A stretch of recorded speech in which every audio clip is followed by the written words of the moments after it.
हां. तर आपल्याला आजचा विषय आहे आयकर कायदा.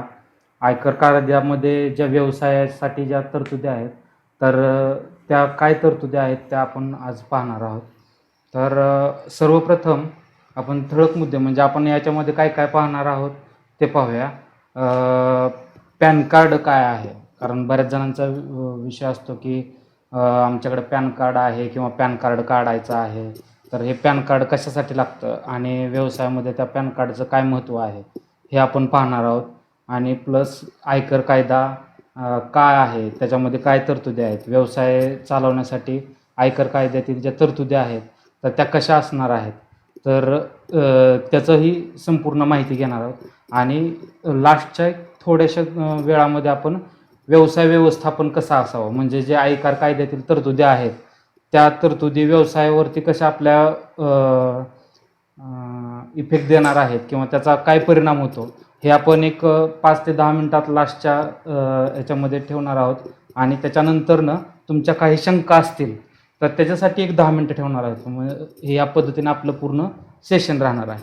आता याच्यानंतरनं आपण पहिल्यांदा पाहणार आहोत ते पॅन कार्ड काय आहे. आता हे पॅन कार्ड बऱ्याच जणांकडे असतील किंवा काढायचे असतील किंवा बऱ्याच जणांनी पाहिले पण असतील की पॅन कार्ड काय आहे किंवा कशा पद्धतीनं असतं.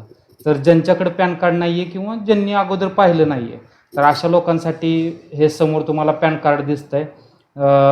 या पद्धतीचं पॅन कार्ड असतं. इथं पॅन कार्ड होल्डरचं नाव असतं, त्यांच्या वडिलांचं नाव असतं, डेट ऑफ बर्थ असते, पॅन नंबर असतो आणि इथं तुमची सिग्नेचर असते, इथं फोटो असतो, हॉलोग्राम. या पद्धतीनं हे पूर्ण पॅन कार्डचं स्ट्रक्चर असतं. हे पूर्ण पॅन कार्डचं स्ट्रक्चर हे या पद्धतीने ठरलेलंच आहे. याच पद्धतीनं सर्व जणांचेच पॅन कार्ड याच पद्धतीने तयार होत असतात. नंतर ना पॅन कार्डची व्यवसायातील गरज. पॅन कार्डची व्यवसायातील गरज काय आहे हे पाहण्यासाठी आपल्याला एकच मिनिट.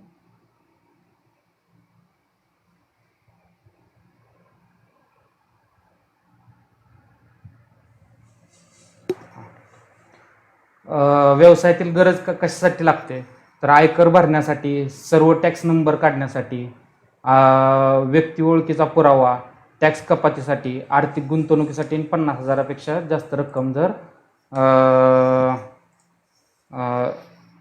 50,000पेक्षा जास्त रक्कम जर तुम्हाला बँकेमध्ये ठेवायची असेल तर पॅन कार्डची गरज असते. आता याच्यामध्ये जर तुम्हाला आयकर भरण्यासाठी म्हणजे आता बऱ्याच जणांना माहीत असेल की जर त्यांचं इन्कम टॅक्स रिटर्न भरायचा आहे किंवा त्यांचा जर काय इन्कम आहे तो कळवायचा आहे तर त्यांना पॅन कार्ड हे गरजेचंच आहे. विदाऊट पॅन कार्ड कुणाचंही इन्कम टॅक्सचं रिटर्न भरलं जात नाही. त्यामुळे जर तुम्हाला इन्कम टॅक्सचं रिटर्न फाईल करायचं आहे तर तुम्हाला पॅन कार्ड काढणं हे बंधनकारक आहे. नंतर सर्व टॅक्स नंबर काढण्यासाठी. सर्व टॅक्स नंबर म्हणजे काय की जर तुम्हाला आता सपोज मी एखादा व्यवसाय करतोय, सपोज मी एखादा मेडिकलचा व्यवसाय करतोय तर त्याच्या संदर्भातले जे लायसन्स आहेत किंवा GST नंबर काढायचे आहेत किंवा इतर कुठले लायसन्स काढायचे असतील तर त्याच्यासाठी तुमचं पॅन कार्ड असणं गरजेचं आहे. व्यक्ती ओळखीचा पुरावा म्हणजे आता ते आयडेंटिटी कार्ड ज्याला म्हणतो की आपण जे पॅन कार्ड आहे तर ते त्यांचं आयडेंटिटी कार्ड म्हणून ग्राह्य धरलं जाऊ शकतं. म्हणजे तुम्ही कुठेही एखादं पासपोर्ट काढा किंवा कुठल्याही याच्यासाठी जर तुम्हाला व्यक्ती ओळखीचा पुरावा द्यायचा असेल तर तो पॅन कार्ड हा गरजेचाच आहे. टॅक्स कपातीसाठी आता काय लोकांच्या बँकेमध्ये सेविंग्ज असतात किंवा FDs केलेले असतात आणि त्याच्यावरती काय होतं की त्यांचं एक सर्टन म्हणजे एक ठराविक रकमेपेक्षा जास्त जर त्यांना इंटरेस्ट भेटत असेल तर अशा गोष्टीमध्ये त्यांना TDS केला जातो. मग अशा TDSचा जर परतावा घ्यायचा असेल तर त्याच्यासाठी आपल्याला पॅन कार्ड तिथं देणं बंधनकारक असतं. जर तुम्ही त्या पॅन कार्ड अशा ठिकाणी जर नाही दिलं तर तुमचा टॅक्स पूर्णच्या पूर्ण कट होऊन जातो आणि तुम्हाला त्याचा परतावा वगैरे काहीही भेटत नाही. आर्थिक गुंतवणुकीसाठी. एखाद्या ठिकाणी तुम्ही गुंतवणूक करताय म्हणजे सपोज स्थावर मालमत्ता खरेदी करताय आणि तुम्ही जमीन घेताय, गाडी घेताय, एखादी जास्त किमतीच्या गाड्या घेतल्या, अशा जर ठिकाणी तुम्ही गाडी वगैरे जर घेतली तर अशा ठिकाणी पण तुम्हाला तुमचं ओळखपत्र म्हणून तुम्हाला पॅन कार्ड द्यावं लागेल. आणि लास्टचा मुद्दा आहे तो 50,000पेक्षा जास्त रक्कम जर बँकेत ठेवायची असेल तरचा. तर आता बऱ्याच जणांना माहीत आहे किंवा बऱ्याच जणांना अनुभव पण आला असेल, जर आपण व्यवसाय करत असाल तर बऱ्याच वेळा आपण जर बँकेमध्ये पैसे ठेवायला गेलो एकदम 50,000पेक्षा जास्त, की ते लगेच विचारतात किंवा तुमच्याकडे पॅन कार्ड आहे का, पॅन कार्ड असेल तर ते द्या, नाहीतर 50,000पेक्षा तुम्हाला जास्त रक्कम एका वेळेस ठेवता येत नाही. तर ते तुम्हाला मग 50,000पेक्षा कमी रक्कम ठेवायला सांगतात, की एका दिवसाची लिमिट, एका दिवसात एका अकाउंटमधील जी लिमिट आहे तर ती 50,000ची आहे. म्हणजे तुम्हाला विदाऊट पॅन कार्ड अशी रक्कम ठेवता येणार नाही एका अकाउंटमध्ये. पुढचा मुद्दा पाहायचं झालं तर आता बऱ्याच जणांचे पॅन कार्डबाबत बरेचसे गैरसमज असतात, की अरे पॅन कार्ड काढलं की आता आपल्याला टॅक्स भरावा लागणार, इन्कम टॅक्स भरावा लागणार किंवा इन्कम टॅक्सचं रिटर्न भरावं लागणार, मग मी पॅन कार्ड का काढू. तर असं काहीही नसतं. पॅन कार्ड काढल्यास तुम्हाला इन्कम टॅक्सचं रिटर्न भरावंच लागेल असं काहीही नाही. तुमचं पॅन कार्ड हे आयडेंटिफिकेशन आहे, त्याच्यामुळं फक्त पॅन कार्ड हे भारतातील लोकांचं आयडेंटिफिकेशन सिद्ध करतं. म्हणजे त्याच्यामुळे तुम्हाला लगेच इन्कम टॅक्सचं रिटर्न भरावं लागेलच असं काहीही नाही. तुम्ही नाही भरलं तरी चालू शकतं. हे युनिक आयडेंटिफिकेशन नंबर आहे, म्हणजे भारतातील प्रत्येक माणसाला एक युनिक आयडेंटिटी भेटते त्यांनी, त्याच्यासाठी ते पॅन कार्ड नंबर येतो. एकापेक्षा जास्त पॅन कार्ड काढता येतात. बऱ्याच जणांचा गैरसमज आहे की एकापेक्षा जास्त पॅन कार्ड काढता येतात. अगोदर बरेच, मला तर वाटतं एक 2-3 वर्षापूर्वीची गोष्ट आहे, बरेच लोक असं करत होते की जिथं टॅक्स लपवण्याच्या गोष्टी आहेत किंवा काय आहेत, तर अशा गोष्टीमध्ये ते 2-2 पॅन कार्ड काढत होते. पण आत्ता ह्या सर्व गोष्टी आत्ता बंद झालेल्या आहेत. असं 2-2 पॅन कार्ड त्यांना काढता येणार नाहीत.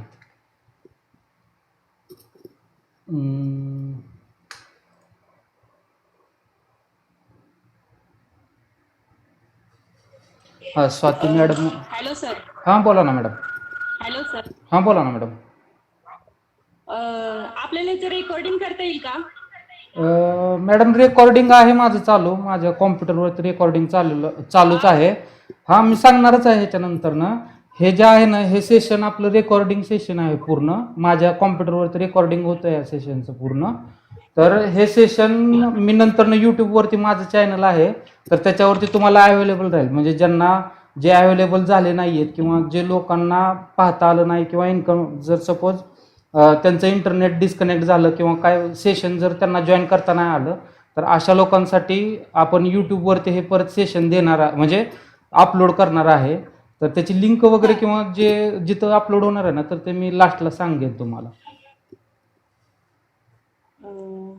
आणि अजून एक असं होतं की जर नवीन लोक जॉईन होत असतील ना, तर मला आत्ता कसं होतंय, मी प्रेझेंटेशन देताना माझी प्रेझेंटेशन विंडोज चालू असते समोर, त्यामुळे नवीन लोक जे जॉईन होणार आहेत ना, मला एकच मिनिट मोबाईलवरून जॉईन करू शकतो, तर मला ते दिसत नाही आहेत. म्हणजे एखादं नवीन जर नवीन येत असतील तर ते दिसणार नाहीत, असा विषय होता. होय. पण मॅडमनी सांगितलं होतं की रेकॉर्डिंग करणं गरजेचं आहे. हां मॅडम, रेकॉर्डिंग आहे, पूर्ण रेकॉर्डिंग चालू आहे माझ्या कॉम्प्युटरवरती. Okay okay. रेकॉर्डिंग आहे. तुम्हाला रेकॉर्डिंग कधी पण माझ्याकडून मागून घ्या, मी रेकॉर्डिंग करतोय पूर्ण सेशनचं. आता ते कसं रेकॉर्डिंग होणार आहे मला माहित नाही, पण रेकॉर्डिंग चालू आहे माझ्याकडून. हा, कंटिन्यू करा सर. हां चालतंय, ओके.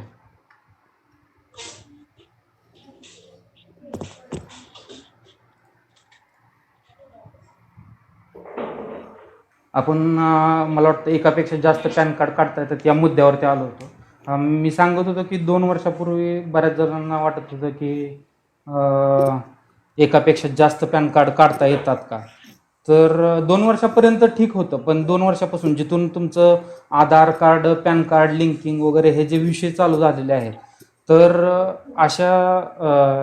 जेव्हा असे विषय चालू झाले तेव्हापासून हे 2 पॅन कार्ड काढणे किंवा मल्टिपल पॅन कार्ड तुम्ही जे वापरत होता तर ते बंद झालेलं आहे. असं करू पण नाही. माझं तर सरळ सजेशन राहील की जरी कोणाकडे 2 पॅन कार्ड असतील तर त्यांनी एक पॅन कार्ड सरेंडर करावं आणि जे एक पॅन कार्ड असेल त्याच्यावरतीच व्यवहार करावा. कारण आजच एक नवीन नोटिफिकेशन आलं आहे की ज्याची पॅन कार्ड आधार कार्ड लिंक करण्याची जी मुदत आहे 31/3/2021 पर्यंत वाढवलेली आहे. म्हणजे ज्यांचे पॅन कार्ड जर लिंक नसतील आधार कार्डशी, तर मी सजेस्ट करेन की अशा लोकांनी हे पॅन कार्ड आधार कार्ड लिंकिंग पण करून घ्यावं. आणि त्याच्यावरचा जो डाटा असतो आता मगाशी तुम्ही जो पाहिलं की आधार कार्ड आणि पॅन कार्डवरचं नाव आहे, त्याची जन्म डेट आहे, तर ते सेम असणं गरजेचं आहे पॅन कार्ड लिंकिंगसाठी. तर ते पण करून घ्यावं.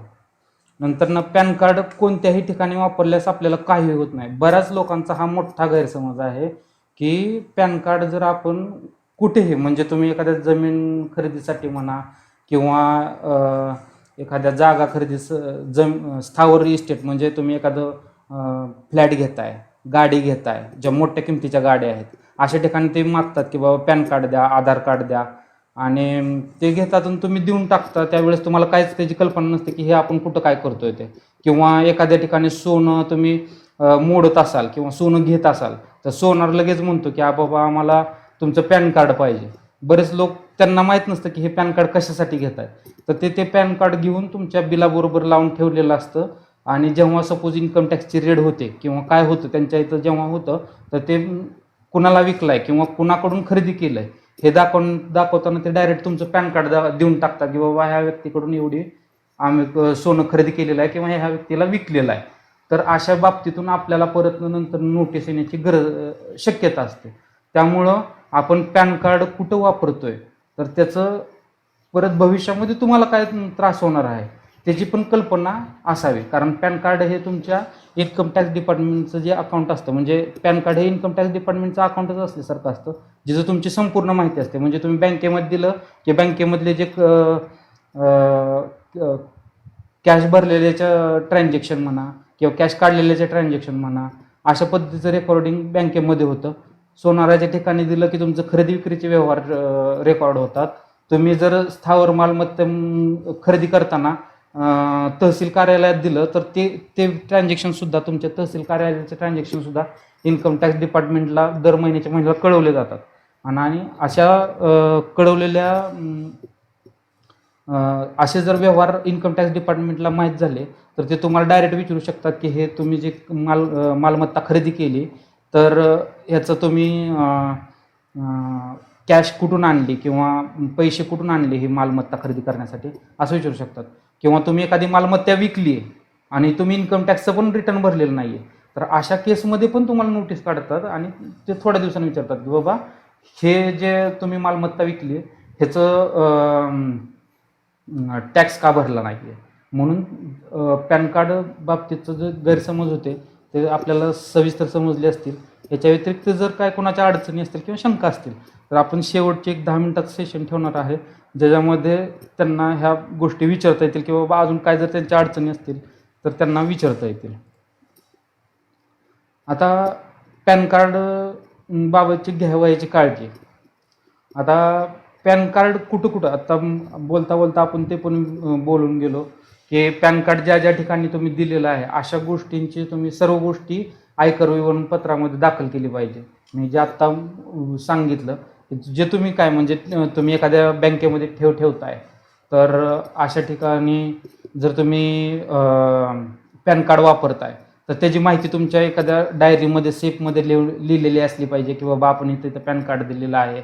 स्थावर मालमत्ता खरेदी केली की ज्या तारखेला, म्हणजे एक डायरी करायची, त्या डायरीमध्ये लिहून ठेवायचं की स्थावर मालमत्ता या तारखेला खरेदी केली, एवढ्याला खरेदी केली, बँकेतून एवढे आले होते. बँकेतलेच व्यवहार फक्त ग्राह्य धरले जातात. आणि सोने खरेदी विक्रीचे व्यवहार, जे आत्ता मगाशी मी सविस्तर सांगितलं की सोने खरेदी विक्रीचे व्यवहार करताना त्या पद्धतीनं काळजी घ्यायची आहे. आता आपण बघणार आहोत आयकर कायदा. आयकर कायदा बऱ्याच जणांना माहीत आहे की आयकर म्हणलं की आता बऱ्याच जणांचं असं एकदम टेन्शन येतं की बाबा आता इन्कम टॅक्सची नोटीस आली, इन्कम टॅक्सचं इंटिमेशन आलं किंवा इन्कम टॅक्सची रेड. हे आता बऱ्याच जणांचं, आता अगोदर कसं होतं की हे शहरामध्ये किंवा मोठ्याच लोकांच्या बाबतीत घडत होतं, पण आता प्रत्येक गावात एखादी तरी अशी केस असते की जी कानावरती येते, अरे त्या अशा दुकानावरती इन्कम टॅक्सची रेड पडली किंवा तिथं असं सापडलं, हे झालं ते झालं.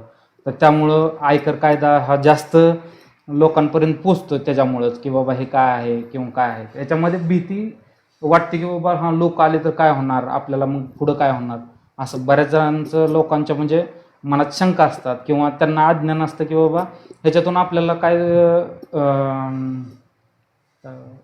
याच्यातून आपल्याला काय तोटे होतात ते माहीत नसतात, त्यामुळे ते भीत असतात. तर आपण याच्यातून तुम्हाला संपूर्ण तुमच्या ज्या शंका आहेत त्या निरसन करणार आहोत. पहिला आहे या संपूर्ण हे स्टेप बाय स्टेप जेवढे मुद्दे दिलेले आहेत यांचा आपण स्टेप बाय स्टेप पुढील स्लाइड शोमध्ये आपण विचार करणार आहोत. आता इन्कम टॅक्सचा रेट, आता हे जे आहे हे विंडो आहे ही 2020-21 म्हणजे फिनान्शियल इयर म्हणजे आर्थिक वर्ष 2020-21च्या दृष्टीने मी दाखवलेली आहे. इथं एक्झिस्टिंग स्कीम दिसते, इथं न्यू स्कीम दिसते. चालू वर्षापासून 2 वेगवेगळे रेट स्कीम चालू राहणार आहेत म्हणजे 20-21साठी, आणि 19-20 वर्ष जे आर्थिक संपलं त्याच्यासाठी या विंडोचा फक्त विचार करावा. टॅक्स रेट आणि एक्झिस्टिंग जेवढे आहे त्याचा विचार करावा. टॅक्स रेट एक्झिस्टिंग स्कीमचा फक्त विचार मागच्या वर्षासाठी करावा, आणि नवीन ह्या वर्षी जे स्लॅब रेट बदललेला आहे तर त्याच्यासाठी याचा विचार करावा. तर आता आपण बघूयात काय काय होतं. जुने जे आहे त्या स्कीमनुसार 2.5 लाखापर्यंत आपल्याला टॅक्स काहीच येणार नाही आहे. 2.5 लाख ते 5 लाखापर्यंत 5% आहे. 5 लाख ते 7 लाखापर्यंत 7.5 लाखापर्यंत 20% आहे. 7.5 ते 10पर्यंत पण 20% आहे. म्हणजे पहिला स्लॅब रेट इथं असणार आहे 5 ते 10पर्यंत 20% आहे, आणि 10 ते 10च्या वरती 30% आहे. इथं 3च स्लॅब रेट होते, 5, 20 आणि 30. या वर्षीपासून इन्कम टॅक्स डिपार्टमेंटने काही चेंजेस केलेत, आणि त्यांचं म्हणणं काय आहे की बाबा तुम्ही फक्त गुंतवणूकच करू नका. म्हणजे आपण काय करत होतो की बाबा जो इन्कम टॅक्स रिटर्न भरायचा, चला LIC टाकूया, चला ATCच्या सगळ्या गुंतवणूक करूया, 1.5 लाखाची गुंतवणूक झालीच पाहिजे. तर या पद्धतीचा विचार न करता ही नवीन टॅक्स स्लॅब रेट त्यांनी इंट्रोड्यूस केला. याच्यामध्ये तुम्हाला 5, 10, 15, 20, 25, 30 या पद्धतीचे स्लॅब रेट दिलेले आहेत.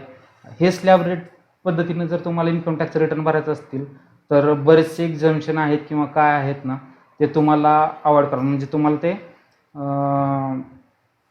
काय म्हणतात एक्झम्पशन भेटणार नाही आहेत तुम्हाला त्याच्यामध्ये.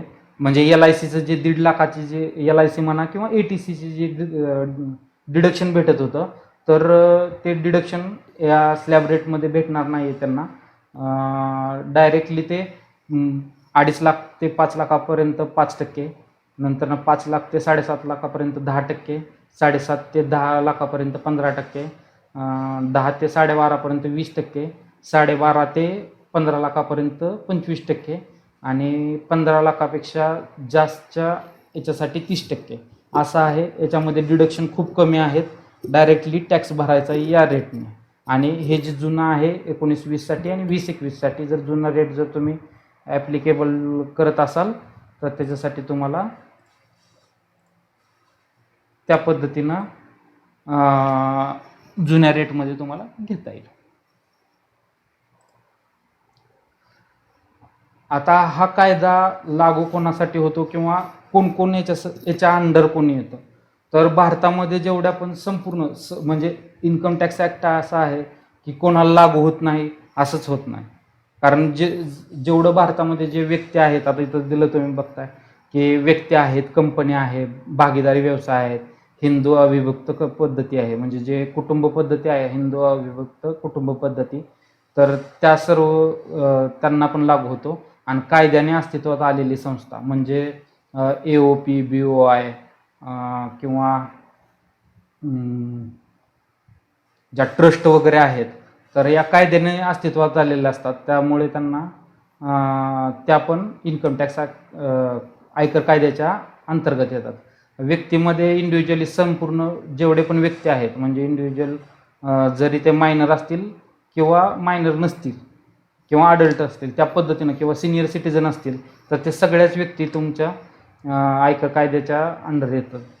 कंपनी जिथं प्रायव्हेट लिमिटेड आहेत किंवा लिमिटेड कंपनीज आहेत तर त्या, आणि भागीदारी व्यवसाय म्हणजे जर तुम्ही भागीदारीमध्ये एखादा व्यवसाय चालू केला आणि त्याची जर रजिस्टर्ड डीड केली तर तुम्हाला त्याच्यातून पॅन कार्ड काढता येतं. म्हणजे हे सगळे वेगवेगळे पॅन कार्ड काढता येतं. हे प्रत्येक इंडिव्हिज्युअली पॅन कार्ड काढता येतं, कंपनीच्या नावाने पॅन कार्ड काढता येतं, भागीदारी व्यवसायाच्या नावाने पॅन कार्ड काढता येतं. HUF म्हणतात त्याला, हिंदू अविभक्त कुटुंब पद्धती म्हणजे HUF. तर HUFच्या नावाने पॅन कार्ड काढता येतं. बरेचसे लोक ह्याचा फायदा घेतात की हिंदू विभक्त कुटुंब पद्धती आहे, याच्यामध्ये त्याला एक वेगळी व्यक्ती म्हणून किंवा एक वेगळी व्यक्ती म्हणून त्याला ट्रीट केलं जातं. त्यामुळं त्याचं ज्या इन्कम टॅक्स रिटर्न आहे ते पूर्ण जसं एक व्यक्तीचं रिटर्न जसं भरलं जातं, तर तसं HUFचं एक रिटर्न वेगळं भरलं जातं. या पद्धतीचा पण बरेचसे लोक फायदा घेतात की अविभक्त कुटुंब पद्धती दाखवून त्या पद्धतीनं त्याचा फायदा घेतात. कायद्याने अस्तित्वात आलेली संस्था म्हणजे ट्रस्ट वगैरे आहेत. बऱ्याच जणांना माहीत आहे की ATG, ATC, जे ATG वगैरे जे आहे तर ते ट्रस्टच्या साठी लागतं, तर ते कायद्याने अस्तित्वात आलेलं असतात. AOP, BOI वगैरे. मग अशी बोलता बोलता अजून एक राहून गेलं की जे पॅन कार्ड असतं, बऱ्याच वेळा काय होतं की आता एक कायद्याने अस्तित्वात आलेल्या संस्थांमध्ये सांगतो की बरेचसे लोक बँकांमध्ये जातात आणि पॅन कार्ड, बँकवाले काय म्हणतात की तुमच्या व्यवसायाच्या नावाने पॅन कार्ड आहे का? तर व्यवसायाच्या नावाने असं कधीच पॅन कार्ड नसतं. प्रोप्रायटरच्या नावाने फक्त पॅन कार्ड असतं. आणि बरेचसे काही वेळा काय होतं की लोक व्यवसायाच्या नावाने पॅन कार्ड पाहिजे म्हणल्यानंतर ना एखादं त्यांच्या तिथं कोण ना कोणतं पॅन कार्ड काढत असतं, त्यांना जाऊन सांगतात आणि पॅन कार्ड काढून द्या म्हणतात. मग तो कुठल्या आधाराने पॅन कार्ड काढतो, तर कायद्याने अस्तित्वात आलेल्या संस्था म्हणजे AOP, BOIच्या तत्वाने तो पॅन कार्ड काढून देतो व्यवसायाचं. पण असे व्यवसायाचे पॅन कार्ड शक्यतो काढून घेऊ नयेत, कारण प्रोप्रायटरी फर्म असेल तर ती वेगळी संस्था पकडली जात नाही. ती व्यक्ती म्हणजेच ती व्यवसाय पकडला जातो. त्यामुळं असे पॅन कार्ड शक्यतो काढू नयेत. जेव्हा पण बँका म्हणतात की बाबा तुमच्या व्यवसायाचं पॅन कार्ड आणा, तर प्रोप्रायटरी फर्म असेल तर त्यांनी स्वतःचंच पॅन कार्ड तिथं द्यायचं आहे. नंतर ना पुढं आता पुढं पाहताना बघूया कोणत्या प्रकारचा इन्कमचा समावेश होतो. आता याच्यामध्ये आपण आता बऱ्याच लोकांचे गैरसमज असतात की बाबा इन्कम टॅक्स रिटर्न भरायचा आहे म्हणजे माझा एकतर पगार तर पाहिजे किंवा व्यवसाय तर पाहिजे तरच मी इन्कम टॅक्स रिटर्न भरायचा आहे, अशा बऱ्याच जणांच्या शंका असतात. तर असं काही नसतं.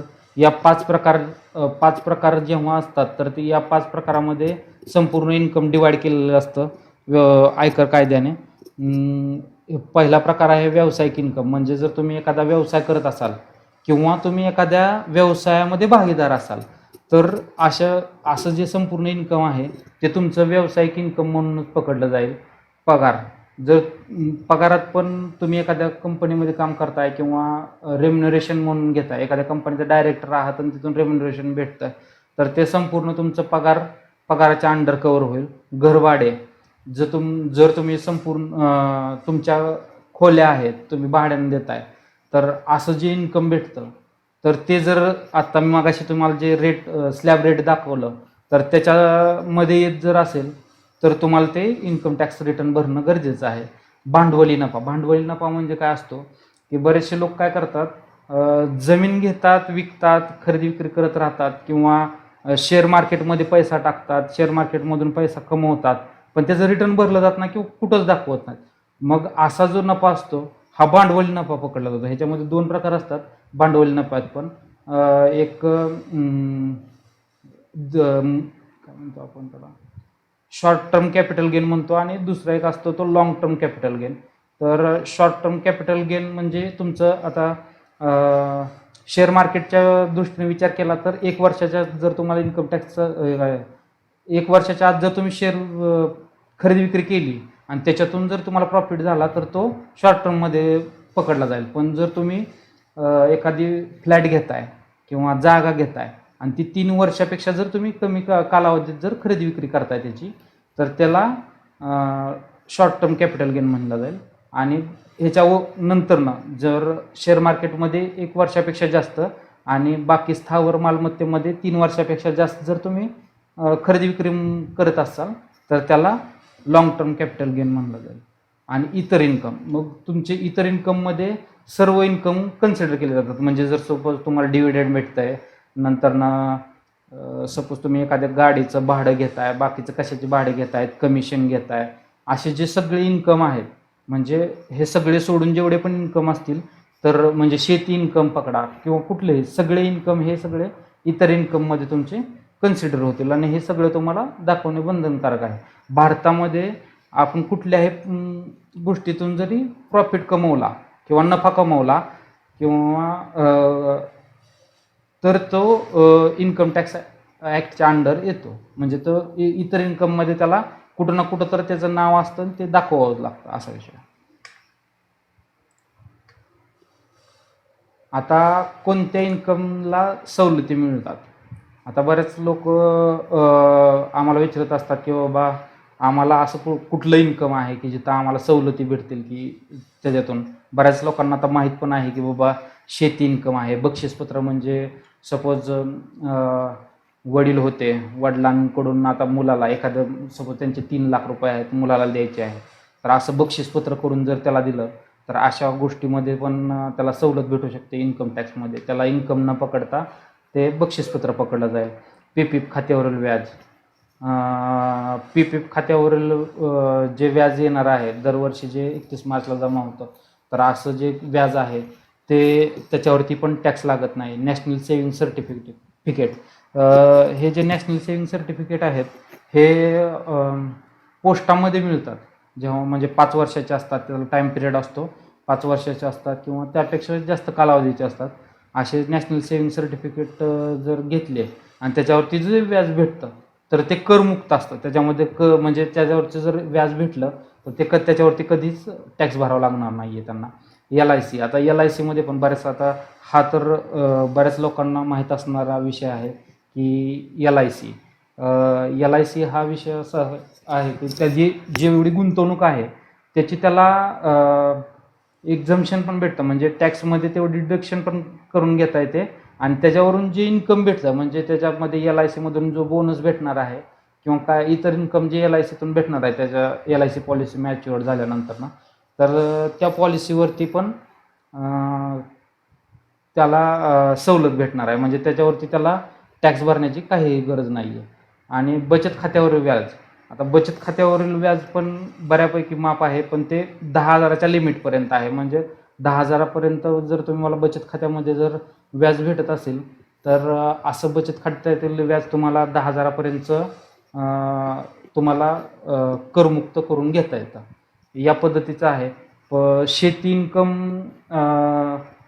इन्कम तर फुल्ली एक्झम्प्टेड आहे की ज्याच्यावरती टॅक्स लागत नाही आहे. पण त्याच्यामध्ये असा विषय आहे की जर सपोज तो शेती इन्कम एखाद्या व्यवसाय म्हणजे त्याचा व्यवसायाचं इन्कम पण आहे आणि त्याचं शेती इन्कम पण आहे, तर अशा केसमध्ये त्या शेती इन्कमवरती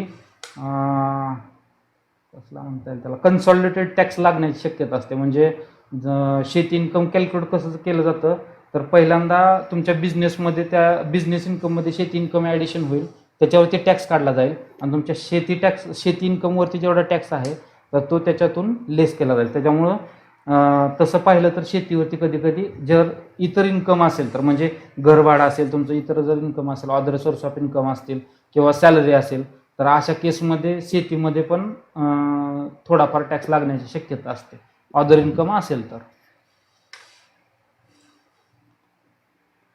आता बऱ्याच लोकांचा प्रश्न असतो की इन्कम टॅक्स रिटर्न तर भरतोय पण आम्हाला अशी कुठली सवलत भेटेल का की जेणेकरून आम्हाला टॅक्स कमी लागेल आणि ही सवलत किती भेटते, तर आता आपण त्याच्यावरती विचार करूया. नॅशनल सेव्हिंग सर्टिफिकेट्स आहेत जे आत्ता मी मगाशी सांगितलं की पोस्टामध्ये तुम्हाला भेटतात. याच्यामध्ये जेवढी तुम्ही गुंतवणूक करता, डायरेक्ट गुंतवणूक केलेली अमाऊंट तुमच्या येणाऱ्या टॅक्सेबल इन्कममधून वजावट केली जाते. नंतर ना LIC प्रीमियम आहेत, म्हणजे जे तुम्ही LICचे हप्ते भरणार आहात तर ते जेवढे म्हणजे 10,000 भरा, 20,000 भरा, जे पण हप्ते येतील तर ते तुमच्या टॅक्सेबल इन्कममधून डायरेक्ट लेस होतील आणि त्याच्यावरती टॅक्स लागेल. असंच याच पद्धतीने PPF खात्यातील ठेवा आहे. म्हणजे PPF खात्यामध्ये तुम्ही 10,000 5,000 काय टाकाल किंवा 1.5 लाखापर्यंत आपल्याला ATCच्या अंतर्गत जेवढी गुंतवणूक आहे त्याच्यावरती तुम्हाला 1.5 लाखापर्यंत सवलत भेटू शकते. मुलांच्या शाळेची फी आहे, म्हणजे जे तुम्ही मुलांना शाळेत टाकलेलं आहे आणि त्याच्यामध्ये ट्युशन फी म्हणून जो असतो विषय, जर सपोज प्रायव्हेटमध्ये टाकलं तर ट्युशन फी म्हणून येतो, तर तुम्हाला ट्युशन फी हे तुमच्या इन्कम टॅक्स रिटर्न भरताना तुम्हाला वजावट भेटू शकते. आणि ATCच्या अंतर्गत मुदत ठेवीतील गुंतवणूक हा विषय आहे की तुम्ही एखाद्या नॅशनलाइज बँकेमध्ये जर गेला आणि तुम्ही जर सांगितलं की मला दीर्घ मुदतीचं ठेव ठेवायचे म्हणजे FD सारखेच असते ते, पण ते ATCच्या अंतर्गत गुंतवणूक केली तर ती तुम्हाला इन्कम टॅक्स रिटर्नला वजावट भेटू शकते त्याची. आता आयकर विवरणपत्र दाखल करण्यासाठी लागणारी कागदपत्रे. आता बरेच जण एखाद्या टॅक्स कन्सल्टंटकडे जातात किंवा CA कडे जातात आणि तिथं परत गेल्यानंतर विचारतात की कागदपत्र काय लागणार आहेत. मग तिथून परत घरी येतात, परत ते शोधाशोध होते. तर त्याच्याऐवजी हे समोर जर तुम्ही कागदपत्र संपूर्ण तुमच्याबरोबर जर ठेवली किंवा हे एवढं कागदपत्र जर घेऊन गेला तर तुमचं इन्कम टॅक्सचं रिटर्न भरण्यासाठी तुम्हाला कमीत कमी वेळ लागेल. तुम्हाला बरोबर कागदपत्र लागतात, पॅन कार्ड, आधार कार्ड आणि ज्या वर्षातील रिटर्न भरायचं आहे, म्हणजे सपोज आता 19-20चं रिटर्न भरायचं आहे तर त्या वर्षातील स्टेटमेंट लागतं. 19-20चं म्हणजे 1/4/19 ते 31/3/20 या कालावधीत जर तुमचं इन्कम टॅक्सचं रिटर्न असेल तर त्या कालावधीत तुमचं बँक स्टेटमेंट पण बरोबर पाहिजे आणि पूर्ण भरलेले पाहिजेत. संपूर्ण जेवढ्या पण बँका आहेत तर त्या बँकांचे सर्व स्टेटमेंट पाहिजेत. म्हणजे काय काय लोकांचं असतं, चला हे राहू द्या 1-2-3 बँका हे दाखवूयात, फक्त एवढ्याच दाखवूयात. तर असं इन्कम टॅक्स रिटर्न भरताना शक्यतो असं करू नये. सगळं संपूर्ण जेवढ्या पण बँका आहेत तेवढ्या संपूर्ण उलाढाल किंवा काय असेल तर ती दाखवावी त्याच्यामध्ये. नंतर गुंतवणुकीचे तपशील. मी मगाशी सांगितल्या पद्धतीने तुम्ही जर एखाद्या स्थावर मालमत्तेमध्ये गुंतवणूक करताय किंवा एखादी जमीन खरेदी विक्री करताय किंवा कुठलीही वस्तू घेताय, नवीन वस्तू घेताय ज्याच्यामध्ये तुमचा पैसा गुंतवला जातोय किंवा खर्च होतोय, तर अशा सगळ्या गुंतवणुकीचा तपशील तुमचा डायरीमध्ये लिहिलेला असला पाहिजे आणि तो इन्कम टॅक्स रिटर्न भरताना ते संबंधित व्यक्तीला दाखवलेला पण असला पाहिजे. नंतर व्यवसाय उलाढालीची माहिती. आता बऱ्याच वेळा इन्कम टॅक्स रिटर्न भरला जातात आणि सांगतात हे इन्कम टॅक्सचं आमचं रिटर्न भरायचं आहे, पण तुमचं व्यवसायाची उलाढाल ही समोरच्या व्यक्तीला माहीत नसणार आहे.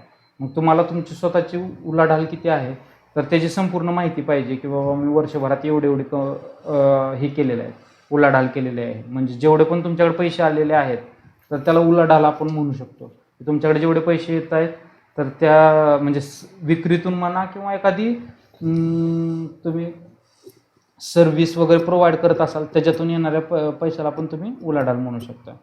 नंतर कर कपातीची माहिती. जर तुम्ही एखाद्या बँकेमध्ये हे करताय, मुदत ठेवताय तर अशा याच्यावरती कर कपात होऊ शकते. किंवा तुम्ही काय कॉन्ट्रॅक्ट घेत असाल, आता सपोज म्हणजे आत्ता महिला बचत गट आहेत तर असे बरेचसे बचत गट हे कॉन्ट्रॅक्ट घेतात आणि कॉन्ट्रॅक्ट घेतल्यानंतर कॉन्ट्रॅक्टवरती एक टॅक्स कपात होते. तर अशा कपातीचं जेव्हा रिटर्न भरलं जाईल तर त्या कर कपातीची माहिती पण बरोबर दिलेली असली पाहिजे. तेव्हाच त्याचा रिफंड, जर तुम्हाला इन्कम टॅक्स लागत नसेल तर त्याचा रिफंड पण घेता येईल, नाहीतर जर टॅक्स लागत असेल तर ते त्याच्यामध्ये वजावट होईल. असे दोन्ही पण फायदे त्याच्यामध्ये भेटू शकतात. नंतर सर्व इन्कम सिद्ध करणारे कागदपत्रे. म्हणजे तुमचं आता सपोज आता मी मगाशी म्हणलं की शेती इन्कम हे टॅक्स फ्री आहे, पण शेती इन्कम किती पण दाखवून चालेल का तसं? तर त्यासाठी तुम्हाला काय करावं लागेल की बाबा 7/12 पण घेऊन जावं लागेल त्याच्याबरोबर. शेती इन्कम दाखवायचं, माझं शेती इन्कम आहे एवढं आणि हे माझं इन्कम टॅक्सचं रिटर्न भरायचं आहे. पण तसं नाही ना चालणार, तुम्हाला 7/12 पाहिजे. 7/12वरती इन्कम काय दाखवलेलं आहे ते पाहिजे. शिवाय त्या शेतीमधून तुम्ही जे इन्कम म्हणजे पीक घेतलेलं आहे ते ज्याला विकलं आहे त्या व्यक्तीकडनं काय पावत्या घेतल्या पाहिजेत, पट्टी घेतली पाहिजे. तर त्या पट्ट्या तुम्ही सांभाळून ठेवून तर अशी कागदपत्र तुमच्या बरोबर पाहिजेत. किंवा इथं तुम्ही सांगत असाल की बाबा माझं इथून इन्कम आहे, इथून इन्कम आहे, तर ते सगळे जेवढे पण इन्कम आहेत त्याचं फुटप्रिंट राहिल्या पाहिजेत. म्हणजे तुम्हाला जर ते सिद्ध करायचं तर शक्यतो बँकेमध्ये घेतलं पाहिजे. म्हणजे जेवढं पण इन्कम तुम्हाला सिद्ध करायचं आहे तर तेवढं तुम्ही बँकेमध्ये पैसे जमा करून घेतले तर तुम्हाला कधीच अडचण येणार नाही की बाबा हे इन्कम कसं सिद्ध करायचं आहे. आणि जर सपोज कंपन्यांशी कॉन्ट्रॅक्ट करताय किंवा आता बरेचसे आता आपल्या इकडं किती जण दुधाचा व्यवसाय करतात माहीत नाही आहे, पण दुधाचा व्यवसाय करतायताना असं कंपनीला पाठवतायत जे कॉन्ट्रॅक्टमध्ये करतायत वगैरे असं, तर त्यांनी कंपनीकडून त्याचं TDS करून घेतलं पाहिजे. म्हणजे त्यांना कमिशनवरती टॅक्स भरता येईल. जर त्यांनी कमिशनवरती नाही टॅक्स भरला तर त्यांचं ते पूर्ण उलाढाल पकडून त्यांना इन्कम टॅक्सचा ऑडिट करून घ्यावं लागेल असं होतं. म्हणून संपूर्ण कागदपत्र ही बरोबर पाहिजेत. आता पुढचं आहे आयकर विवरणपत्र दाखल करताना घ्यावयाची काळजी.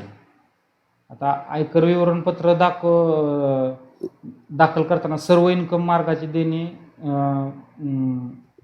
मार्गाची माहिती देणे जरुरीचं आहे.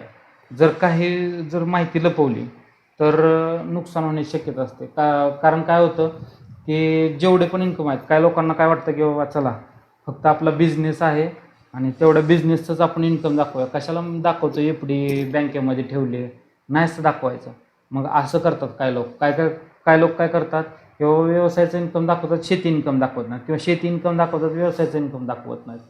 तर अशा गोष्टी केल्यामुळं काय होतं, सपोज तुम्ही इन्कम टॅक्स रिटर्न भरलं आहे, आता जे काम तुम्हाला करायचं होतं ते तुम्ही बरोबर केलेलं आहे की इन्कम टॅक्स रिटर्न त्या वर्षात भरला पाहिजे, तुमचा व्यवसाय चालू आहे म्हणल्यानंतर ते केलं, पण तुम्ही जे ठेवली त्याची माहितीच दिली नाही आहे. आणि तसं जरी इन्कम टॅक्स रिटर्न त्या टॅक्स प्रॅक्टिशनरनं किंवा टॅक्स कन्सल्टंटनं जर भरलं तर उद्या नोटीस येऊ शकते की बाबा तुमच्या अमुक बँकेमध्ये एवढी ठेव आहे आणि त्याच्यावरती तुम्ही इन्कम दाखवत नाही, असं इन्कम तुम्ही का दाखवत नाही, अशी विचारणा केली जाऊ शकते. तर याच्यासाठी काय करायचं आहे की तुम्हाला कधीही तुमचं इन्कम असं लपवून ठेवायचं नाही. जेवढं काय आहे ना, जे म्हणजे रिफ्लेक्ट होणारं इन्कम तर कधीच लपवू नये. मगाशी पण मी अगोदर पण सांगितलं की जिथं तुम्ही पॅन कार्ड देताय तर तिथलं संपूर्ण इन्कम तुम्हाला दाखवणं बंधनकारक आहे. त्याच्यामुळं जर तुम्ही एखाद्या ठिकाणी पॅन कार्ड देताय आणि माहिती कळवत नाही किंवा सांगत नाही की बाबा आम्ही असं खरेदी केलं आहे, तर ते तुम्हाला परत नुकसान होण्याची शक्यता असते. बँकेतील उलाढालीचं तपशील, याच्यामध्ये काय होतं, बँकेतील बऱ्याच लोकांचा माझा अनुभव आहे, माझा म्हणजे स्वतःचाच अनुभव आहे असा बऱ्यापैकी, की काय लोक काय करतात की सर इन्कम टॅक्स रिटर्न भरायचा आहे, मग मी सांगतो की बाबा तुम्ही आणा इन्कम टॅक्सचे स्टेटमेंट, म्हणजे बँकेचे स्टेटमेंट आणा किंवा काय आणा, जे संपूर्ण आणून देतात बँक स्टेटमेंट. मग काय लोक असं करतात की ज्या बँकेमध्ये थोडेसे व्यवहार आहेत असं दाखवायचं आणि निघून जातात. मग थोड्या दिवसांनी काय होतं की दुसऱ्या बँकेमध्ये यांनी काय केलेलं असतं, कॅश आली टाक बँकेत, एखाद्या व्यक्तीने कॅश दिली टाक बँकेत, त्याला ट्रान्सफर कर, असे जे व्यवहार होतात तर त्याच्यातून काय होतं की बँकेतील उलाढाल मोकळ्यात वाढते. म्हणजे तुम्ही दुसऱ्याची एखाद्याची कॅश घेताय, बँकेत टाकताय, 6-7 लाख रुपयापेक्षा जास्त आहे, सेव्हिंगमध्ये 7 लाखापेक्षा उलाढाल बँकेच्या व्यवहारामध्ये केली तर तुम्हाला 100% नोटीस येण्याची शक्यता असते. त्याच्यासाठी जेवढे पण आपले व्यावसायिक आहेत तर त्यांना मी सरळ सांगेन, जर तुमचा व्यवसाय आहे आणि तुमची व्यवसायाची उलाढाल जर खूप आहे, 6-7 लाखापेक्षा जास्त होते, तर त्यांनी करंट अकाउंट काढून घेणं गरजेचंच आहे. जर तुम्ही करंट अकाउंट काढून घेत नाही आहे तर तुम्हाला 100% नोटीस येणार. जर तुम्ही त्याच्यामध्ये सेव्हिंग अकाउंटमध्ये कॅश टाकताय आणि समोरच्या पार्टीला NFT करताय किंवा पेमेंट ट्रान्सफर करताय तर ते तुम्हाला 100% नोटीस येण्याची शक्यता असते. त्याच्यासाठी करंट अकाउंट ओपन करा. आणि असे करंट अकाउंट ओपन करूनच उपयोग नाही, ती करंट अकाउंटची माहिती पण नंतर इन्कम टॅक्स रिटर्न भरताना दिली गेली पाहिजे. नंतर तिसरा मुद्दा आहे तो स्थावर खरेदीची माहिती. स्थावर खरेदी म्हणजे मी आत्तापर्यंत सांगत आलेलो आहे त्या पद्धतीनं संपूर्ण माहिती कळवायची आहे. त्याचा सोर्स ऑफ इन्कम तुमचा असला पाहिजे की बाबा मी 1 लाख रुपयाची मालमत्ता खरेदी केली, तर माझ्याकडे 1 लाख रुपये आले होते कुठनं, किंवा अगोदरची माझी FD मोडली आहे किंवा मी एखाद्याकडून उसने घेतलेले आहेत. उसने जरी घेतले तरी पण तुम्हाला ते कॅशमध्ये घ्यायचे नाही आहेत. तुम्हाला उसने जरी घेतले तर ते त्यांच्याकडून बँकेमध्ये ट्रान्सफर करून घ्यायचे आहेत. आणि समोरच्या व्यक्तीला पण देताना, अशा व्यक्तीला देताना पण तुम्हाला ते बँकेतूनच द्यायचे आहेत. असे किती आत्ता तर बऱ्यापैकी 2 लाखाची लिमिट आहे. 2 लाखाच्या लिमिटपेक्षा जर तुम्ही एखादा व्यवहार कॅशमध्ये करताय तर असे व्यवहारांवरती परत दंड आकारला जाऊ शकतो, किंवा त्याला TDS आत्ता बऱ्यापैकी करायचंच आहे की बाबा तुम्ही असे व्यवहार करताय अशा व्यवहारांचे TDS केले जातात आणि तुम्हाला ते परत ना इन्कम टॅक्स रिटर्नमधून दाखवायचे आहेत. आणि स्थावर विक्रीची पण माहिती द्यायची. आता इथे खरेदी पण लिहिलं आहे, तशीच विक्रीची पण. जर सपोज एखादी स्थावर तुम्ही विकताय, तर अशी स्थावर कधी खरेदी केली होती अगोदर तुम्ही, त्याची माहिती तुमच्याकडे पाहिजे. त्याची कुठल्या साली खरेदी केली, त्याची त्या खरेदीची किती किंमत होती त्या खरेदी केलेल्या सालीची, आणि आत्ता किती किंमत झाली, आणि त्याच्यामध्ये तुम्हाला किती प्रॉफिट झाला आहे, त्याची संपूर्ण माहिती असल्याशिवाय तुम्हाला इन्कम टॅक्सचे रिटर्न भरता येणार नाही. जर तुम्ही हे जरी लपवलं तरी नुकसान होण्याची शक्यता असते. या पद्धतीनं आपलं संपूर्ण माहिती आपल्याला मला वाटतं बऱ्यापैकी कळली असेल. याच्या व्यतिरिक्त जर आपल्याला काही शंका असतील तर मला विचारू शकता. आणि पुढं आपण व्यवसायातले काही जर कुणाला व्यवसायाच्या संदर्भात काही जर मुद्दे माहिती पाहिजे असेल, व्यवसाय कसा करायचा आहे, किंवा इन्कम टॅक्स ॲक्ट आणि व्यवसायाच्या काही जर संदर्भात काय माहिती पाहिजे असेल, तर त्याच्यासाठी आपण वेळ देऊया. निरोप मॅडम.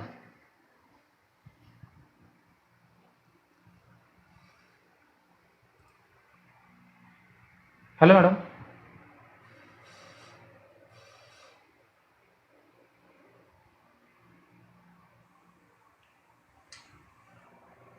हॅलो.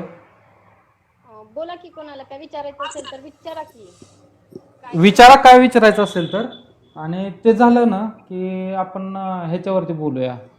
काय व्यवसायाच्या संदर्भात जर काय अडचणी असतील किंवा काय व्यवसायात म्हणजे त्याच्याबद्दल आपण थोडंसं बोलूया पुढं अजून कंटिन्यू.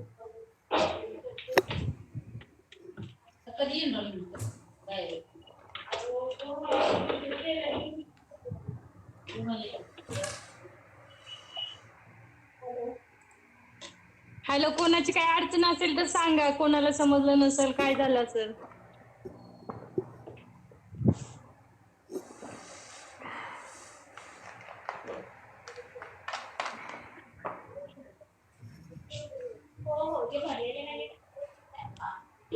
हॅलो.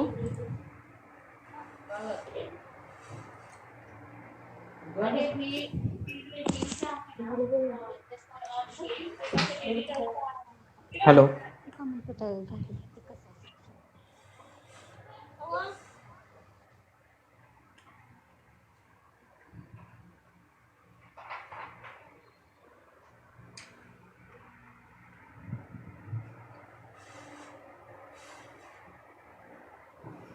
माईक चालू नाही वाटतं कुणाचा. त्यांना विचारायचं काय, योगेश गुजर तुम्हाला विचारायचं काय, माईक चालू नाहीये तुमचा. म्यूट काढून बोला वाटल्यास. म्यूट काढून बोला. बऱ्याच लोकांचा तसा विषय असेल की ते विचारतायत पण काय विचारायचं असेल तर. हा.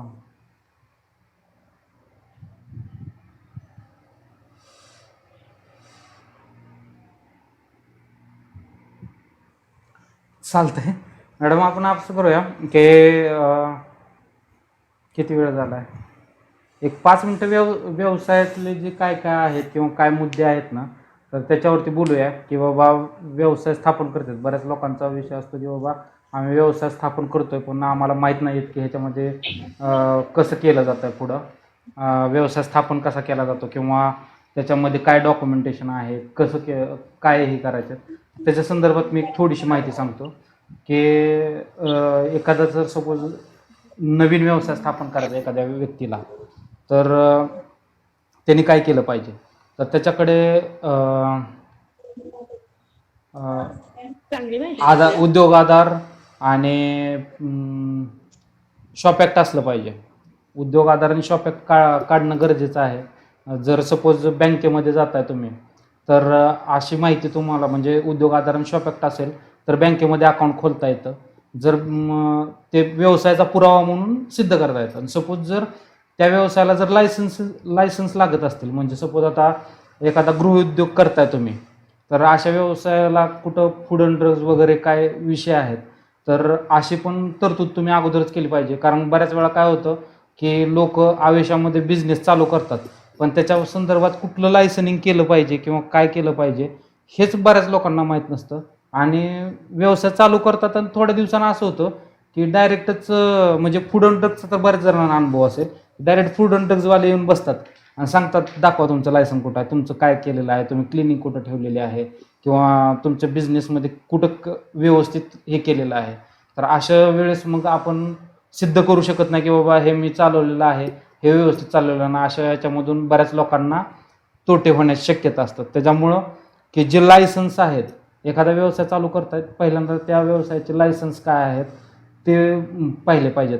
सपोज एखाद्या व्यक्तींना मोठे व्यवसायाचे उभारायचे आहेत, उद्योग उभारायचे आहेत, तर त्याच्या संदर्भात जे सरकारी भरपूर तरतुदी आहेत की बाबा अनुदान दिलं जातं, किंवा एखादं लोन भेटतं, किंवा जे MIDC वगैरे आहेत, तर अशा ठिकाणी काही जागा रिझर्व असतात, किंवा मग काही बचत गटांना असतात, किंवा काय जे शेड्यूल कास्टमध्ये म्हणजे SC मध्ये जे येतात त्यांच्यासाठी रिझर्व असतात. जेव्हा काय आर्थिक मागासवर्गीयांसाठी फक्त तिथं रिझर्वेशन असतं. तर असं कुठं काय आहे का, याच्यातून कसा उद्योग उभारला जाईल याचा विचार केला पाहिजे. आणि जे भांडवल उभा करण्याचा जो विषय आहे, की बऱ्याच विषय होतो की बाबा भांडवल कसं उभा करायचं याच्यामध्ये. त्याच्यामध्ये मग जे सरकारी अनुदानं आहेत, किंवा सरकारी स्कीम असतात, किंवा आता बऱ्यापैकी तुम्ही पण त्यांना त्याच्यासाठी सजेस्ट करत असाल, जिल्हा उद्योग केंद्र वगैरे आहेत. तर अशा जिल्हा उद्योग केंद्रामध्ये जे बरेचसे प्रशिक्षण भेटतात आणि तिथून त्यांना ते अर्थसहाय्य पण उपलब्ध करून दिलं जातं. तर अशा गोष्टींची संपूर्ण माहिती असली पाहिजे, असा विषय आहे. आणि बाकीचं इतर काय, जर तुमची उलाढाल खूप मोठी होणार असेल, किंवा एखाद्या कंपन्यांना तुम्ही सप्लाय करत असाल, तर GST नंबर काढणे, किंवा बाकीचे जे लायसन्सेस आहेत, किंवा तुम्ही माल एक्सपोर्ट करणार आहेत, कारण बचत गट काय काय एक्सपोर्ट पण करू शकतात, की बाबा माल हे करतायत, गोळा करतायत आणि ते एक्सपोर्ट करतायत, म्हणजे शेती बाबतीत तसं होऊ शकतं. तर अशा एक्सपोर्ट पण एक्सपोर्टचे लायसन्स वगैरे जे आहेत, तर ते पण काढलेले असले पाहिजेत. याच्या व्यतिरिक्त आता कुणाला काय जर अडचण असेल तर मग विचारू शकता. मॅडम.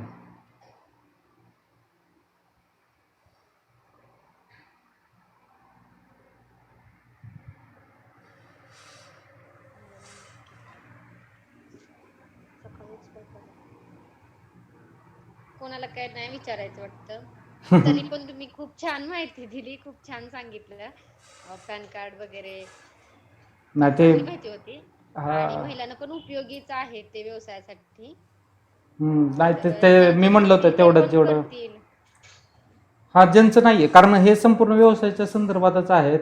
जर पॅन कार्ड काढायचं आहे, कारण एखादं काय होतं आता की बरेच महिला व्यवसाय स्थापन करतात, काय होतं, आणि बँकेत जातात की बाबा आम्हाला अर्थसहाय्य भेटतं का, ते पहिल्यांदाच विचारतात की बाबा तुमचं पॅन कार्ड आहे का. मग पॅन कार्ड, मग लोकांची परत भीती, घरी आलं सांगितलं घरी की बाबा हां आम्हाला पॅन कार्ड काढायचं आहे, मग ते घरच्यांचा अजून त्रास चालू होतो की बाबा तुम्हाला पॅन कार्ड काय कशाला पाहिजे, पॅन कार्ड काढलं की परत उद्या टॅक्स भरावा लागेल त्याच्यावरती, परत असं करेल. पण हे बऱ्याच जणांना माहीत नसतं की पॅन कार्ड काढल्यावर टॅक्स रिटर्न भरण्याची जरूरत नाही, किंवा टॅक्स भरायला लागेल असं काही गरजेचं नाही आहे. ते फक्त ओळखपत्र म्हणून वापरलं जातं, जे म्हणजे इन्कम टॅक्स डिपार्टमेंट देत असतं आपल्याला असं.